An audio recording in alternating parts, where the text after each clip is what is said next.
Hello दोस्तों, नमस्कार। आप देख रहे हैं फयाज किसान ऑफिशियल यूट्यूब चैनल। दोस्तों, आज की वीडियो में बात करेंगे आम की खेती की संपूर्ण जानकारी। आम की खेती के लिए उपयुक्त मिट्टी, जलवायु और तापमान कैसा होना चाहिए।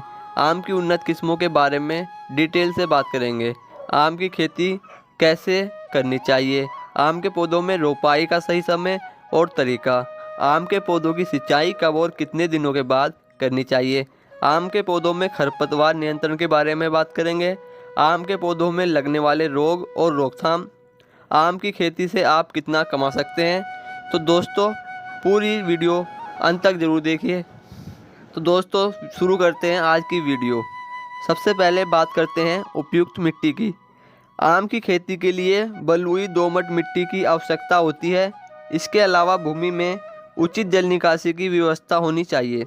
सामान्य पीएच मान वाली भूमि में आम की खेती आसानी से की जा सकती है। उष्ण और समशीतोष्ण जलवायु आम की खेती के लिए उपयुक्त मानी जाती है। भारत में आम की खेती गर्मियों के मौसम में की जाती है। आम के पौधों पर फूल आने और फलों के पकने के लिए शुष्क मौसम की ज़रूरत होती है। अधिक वर्षा आम के फलों के लिए हानिकारक होती है। दोस्तों, अब बात करते हैं आम की उन्नत किस्मों के बारे में। वर्तमान समय में आम की कई उन्नत किस्में मौजूद हैं, जिन्हें स्वाद, रस और अधिक पैदावार के हिसाब से उगाया जाता है। आम की किस्मों को दो भागों में विभाजित कर सकते हैं, एक देसी प्रजाति और दूसरी हाइब्रिड प्रजाति। दोस्तों, सबसे पहले बात करते हैं आम की देसी प्रजाति के बारे में। तो नंबर 1 पे आती है बम्बैया किस्म के आम। दोस्तों, इस किस्म के फलों को तैयार होने में कम समय लगता है। इसके फल पकने के बाद भी हरे रंग के दिखाई देते हैं। आम की इस किस्म में अधिक मात्रा में गुदा और मिठास अधिक पाई जाती है। आम की यह किस्म मई के महीने में पककर तैयार हो जाती है। दोस्तों, अब बात करते हैं तोतापरी किस्म के आम। आम की इस किस्म को उसके आकार के हिसाब से पहचाना जाता है। तोतापरी आम आकार में तोते की चोंच की तरह होता है। इस किस्म के फलों में कम मिठास पाई जाती है, जिस वजह से तोतापरी आम को जूस, अचार और पेय पदार्थों को बनाने के लिए उपयोग में लाया जाता है। अब बात करते हैं दोस्तों लंगड़ा आम की। लंगड़ा आम सबसे अधिक उत्पादन बनारस में किया जाता है। बनारस को ही लंगड़ा आम का जन्म स्थल भी कहा जाता है। इस किस्म के आम का स्वाद बहुत अनोखा होता है, जिस वजह से लंगड़ा आम को बहुत अधिक पसंद किया जाता है। लंगड़ा आम के फल आकार में अंडाकार होते हैं तथा रंग में हरे और पीले होते हैं। दोस्तों, अब बात करते हैं दशहरी किस्म के आम। दशहरी किस्म का आम उत्तर प्रदेश राज्य में सबसे अधिक मात्रा में उगाया जाता है। दशहरी किस्म के पौधे को अधिक उत्पादन देने के लिए उगाया जाता है।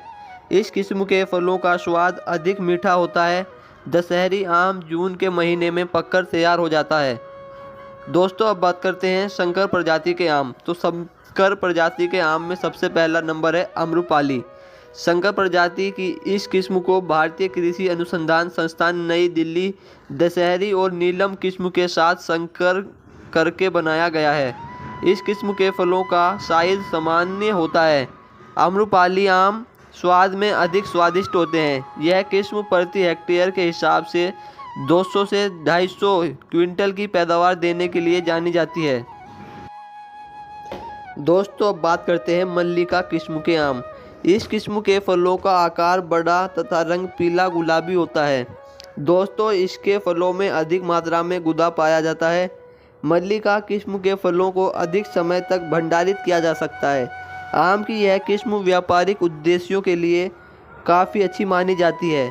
इसके अलावा भी किसान भाइयों, आम की कई प्रजातियां हैं जिन्हें आप अधिक पैदावार के लिए उगा सकते हैं, जैसे नीलम, फांसो, अल्फजरी, अंबिका आदि। किसान भाइयों, बात करते हैं खेत की तैयारी कैसे करें और खाद की कितनी मात्रा डालनी चाहिए। किसान भाइयों, आम का पूर्ण विकसित पौधा 20 वर्षों तक पैदावार देता है। इसलिए खेत में पौधों को लगाने से पहले खेत की अच्छी तरह से तैयारी करना बहुत ज़रूरी है। सबसे पहले खेत की अच्छी तरह से मिट्टी पलटने वाले हलों से जुताई कर देनी चाहिए। उसके बाद किसान भाइयों, खेत को कुछ समय के लिए ऐसे ही खुला छोड़ देना चाहिए। इससे खेत की मिट्टी में सूर्य की धूप अच्छी तरह से लग जाती है। इसके बाद खेत की रोटावेटर से 2 से 3 बार तिरछी जुताई करवा दें। इसके खेत में मिट्टी भुरभुरी हो जाती है। खेत की मिट्टी भुरभुरी कर देने के बाद खेत में पाटा लगाकर चलवा दें, जिससे खेत समतल हो जाएगा और जल भराव की समस्या का सामना नहीं करना पड़ेगा। खेत के समतल हो जाने के बाद पौधों की रोपाई के लिए खेत में 5 मीटर की दूरी रखते हुए 1 मीटर चौड़े और आधा मीटर गहरे गड्ढों की तैयारी करवा दें। इसके बाद इन गड्ढों में खाद की उचित मात्रा को मिट्टी के साथ मिलाकर गड्ढों को अच्छी तरह से भर दें। गड्ढों में मिट्टी भरने के बाद उनकी सिंचाई कर देनी चाहिए। इससे पौधों के लगाने के समय तक मिट्टी अपघटित होकर ठोस हो जाती है। किसान भाइयों, गड्ढों को पौधों की रोपाई से 1 महीना पहले तैयार कर लेना चाहिए। किसान भाइयों, अब बात करते हैं आम के पौधों की रोपाई का सही समय और तरीका। आम के पौधों की रोपाई पौध के रूप में की जाती है। आम के पौधों को खेत में लगाने से पहले खेत में तैयार गड्ढों में एक छोटा गड्ढा बना लें और इन छोटे गड्ढों में आम की रोपाई कर दें। आम के पौधों की रोपाई के लिए मार्च का महीना उचित माना जाता है। लेकिन किसान भाइयों, जिन क्षेत्रों में सिंचाई की व्यवस्था अच्छी नहीं होती, वहां आम के पौधों की रोपाई बारिश के मौसम में करनी चाहिए। किसान भाइयों, अब बात करते हैं पौधों की सिंचाई कब और कितने दिन में करनी चाहिए। आम के पौधों की प्रारंभिक वर्ष में अधिक सिंचाई की आवश्यकता होती है। आम के पौधों को 12 से 15 दिन के बीच सिंचाई की आवश्यकता होती है।